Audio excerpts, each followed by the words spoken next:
Good morning mga kabisote! Halika, samahan niyo akong mulit maglalamas na naman tayo ng mga sangkap para sa ating simpleng pananghalian. Let's go! First step, maggigisa tayo dito ng ating mga aromatics. Bawang, sibuyas. Then sunod na natin yung ating giniling. Timplahan natin ng patis at paminta. Then sangkutsahin lang nating maigi. Katapos, ilagay natin yung ating sitaw at kalabasa at imekos-mekos lang. Lagyan ng isang basong tubig, palambutin. Pag malambot na, ilagay na yung ibang gulay. Konting mekos-mekos, ilagay na natin yung gata natin. Kakang gata po yung gamit natin dyan, mga kabisote. Then, ilagay na natin yung malunggay at siling panigang natin. Then, mekos-mekos lang ulit, mga kabisote.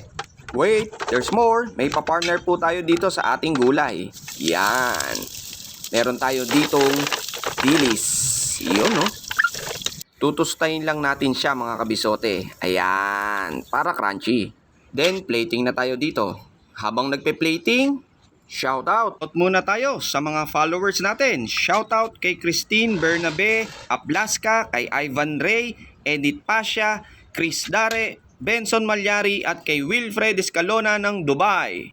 Maraming salamat sa inyo, mga kabisote. Oh, ano bang hinihintay mo, kabisote? Tara, kakain na!